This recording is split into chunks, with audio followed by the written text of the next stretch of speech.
I ask Congress, we'll stay in session the next 2 weeks, continue to work to get this done, but you cannot look the men and women in our military in the eye and ask them why they are not going to be able to pay their bills because the Senate hasn't done their work. Look, I know a lot of you always ask me all the negative questions. I'm sure every bet you had was government was going to shut down. I don't know how many times you're going to count us out. But if there's one thing you should start understanding, not just that I'll never give up, but I'm a type of conservative that wants to get things done. It's easy to be a conservative that wants to do nothing. But I believe America wants to find the conservative that can make government work efficiently, effectively, and accountable. And that's exactly what we're doing in our appropriations process. In the wasteful spending, in the wokeism, but most importantly, secure our border. Our president, who never once talked to any of us during this challenge of the government shutting down.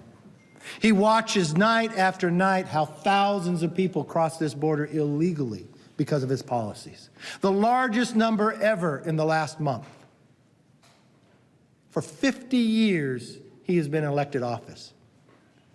He has been to more dinners with Hunter Biden's business partners than he has gone to the border. Things has got to change. Our border has to be secure.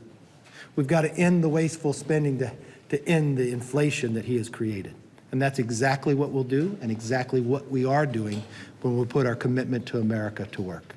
With that, let me introduce an amazing team up here. From our leader, to our whip, to our conference chair, to all those members that worked so hard. And let me tell you, today wasn't the choice we wanted to have. We tried to pass the most conservative stopgap measure possible. We had members from all sides of the aisle work on it. We put it on the floor, but unfortunately, we didn't have 218 Republicans that would vote for that to help us secure the border then. But today, we're able to move forward to make sure we can challenge that. And one of our best leaders out here is our majority leader, Steve Scalise.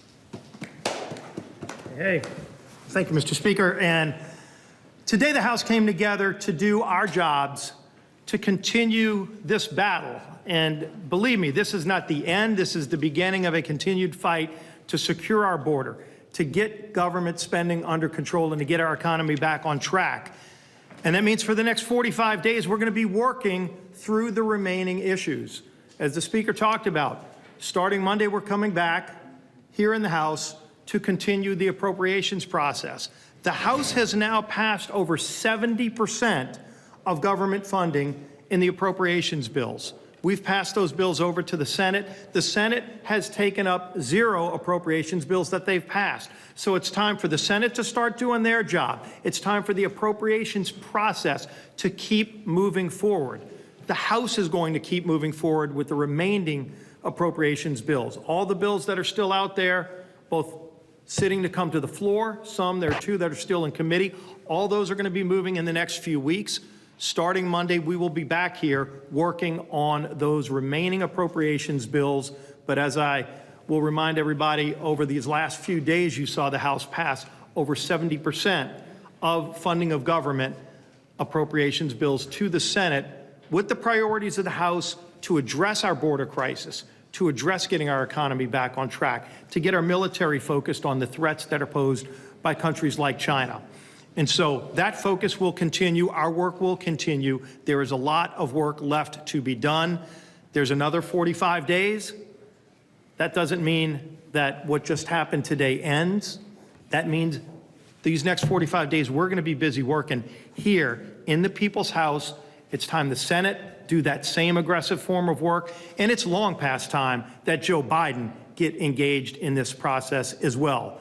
He opened the southern border. He created a mess that has riveted the entire nation to the point where Republican mayors, Democrat mayors who are switching to Republican because they're fed up with the open southern border and the damage it's causing, not just to our southern border, the damage it's causing to every community in America who is now a border town. because they're seeing the deaths from the fentanyl overdose. They're seeing people coming across in every community, people on the terrorist watch list, coming across by the thousands every single day, and Joe Biden hasn't cared about this crisis. The American people care about it. House Republicans care about it. We have now continued to push and will continue to push over these next 45 days to get this border crisis solved as we work to solve all of the other problems holding our country back. With that, bring up the man who works to get the votes today. Strong, strong vote. Our whip, Mr. Emmer. Thank you, Steve. Well, what a week. What a week. We started off like most weeks with direction given to us by our Speaker, our Majority Leader, our Conference Chair, our membership, and it was like riding a mechanical bull all week as we made our way through stuff that nobody ever thought we could do again. I want to thank the Speaker for his leadership because what he tried to do was work with every member of our conference. He tried to make sure that everybody's voice was being heard, that everybody had a chance to take whatever vote they wanted to. They were all given an opportunity to vote for the best bill you possibly could have had yesterday. A spending cut, border security, disaster aid, and we just couldn't quite get that one over the line. So after exhausting everything else, this Speaker understands that shutting the government down is not an option. And for those naysayers out there who say, oh, let us shut down, if you're a fiscal conservative, you do not want the government to shut down because you are going to pay a whole lot more if that happens. And our members, I'm grateful that they understood it. I will tell everybody, no, I'm not happy.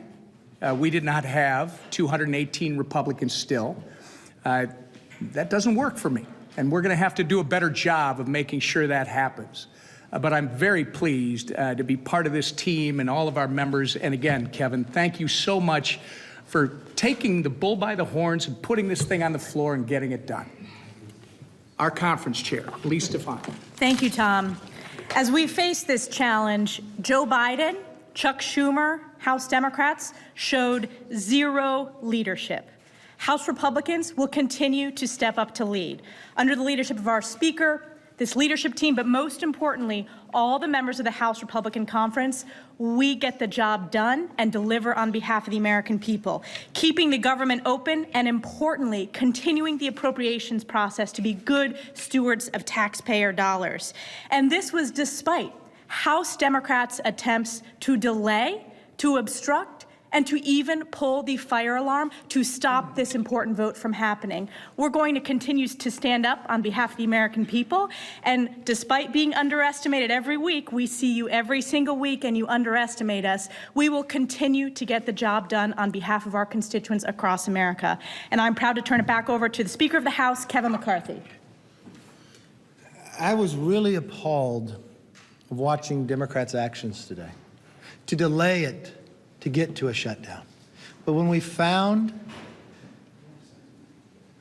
that an individual elected to Congress would pull a fire alarm, that's a new low. We watched how people have been treated if they've done something wrong in this Capitol. It'll be interesting to see how he is treated on what he was trying to obstruct when it came to the American public. With that, I look forward to your very open and optimistic questions that you have been asking this entire time. So let's turn to CNN. I've been praying for you. Well, as you know, this threat of your speakership has been hanging over you for some time, and especially if you rely on Democratic votes here, and Democrats just have to carry this across the finish line. Do you expect to rely on Democratic votes if the vote to vacate comes up? Will you need Democrats to keep you in the speakership? Okay, can we now realize what the question was and realize what has happened today? We were within a few hours of government shutting down, where the military would not be paid, where the border would not be paid. They talked about FAA having problems because only the House has passed a bill and the Senate has not. It's been I imagine on his network he probably had a shutdown clock on. The Senate stymied of what they can do. All of that has now been waved away. And the only question CNN has for me today was whether I'm worried about someone making a motion to vacate against me. No, it was whether you were lying on Democratic votes. No, let's understand what the bill was. We put a bill on the floor in suspension. So there's no bill that can pass with one party or the other. When are you guys going to get over that it's all right that you put America first? That it's all right if Republicans and Democrats join together to do what is right. If somebody wants to make a motion against me, bring it. There has to be an adult in the room. I am going to govern with what is best for this country. I don't understand how long will it take to understand that. I went 15 rounds. The same individual that voted against us even having a more conservative stopgap measure. The same individual who threatens it, that delayed us from ever getting all of our appropriate bills done. Did the same thing during the speaker's race. That's okay. He has a right to do it. But I'm going to be a conservative that gets things done for the American public. And whatever that holds, so be it. Because I believe in not giving up on America. I'm not going to be beholden to somebody who portrays and does something different. Yes, sir. One of the big differences between what the Senate had advanced and what you passed was aid for Ukraine. No, the Senate hasn't advanced anything. The Senate hasn't advanced one appropriation bill. The Senate hasn't advanced anything for the FAA. The Senate hasn't advanced anything for the Parents' Bill of Rights. The Senate hasn't done anything for energy, and the price of oil is $100. They haven't done one appropriation bill. So please, praise the Senate some more and ask me your question. Well, my question is, will you put aid for Ukraine on the floor in the next 45 days? Listen, what the Senate wanted to do was focus on Ukraine in front of America. I understand our responsibilities, but I'm going to put America first.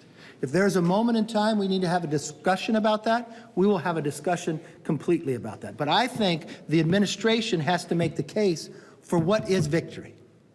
And I've asked the administration to come down and talk to our members about that. Yes, sir. And I want to congratulate because you have spent overtime here. And you wear a tie when the guy next to you doesn't even have well, you have a collared shirt on. But you were here late at night, so you should really get the first question, but go ahead.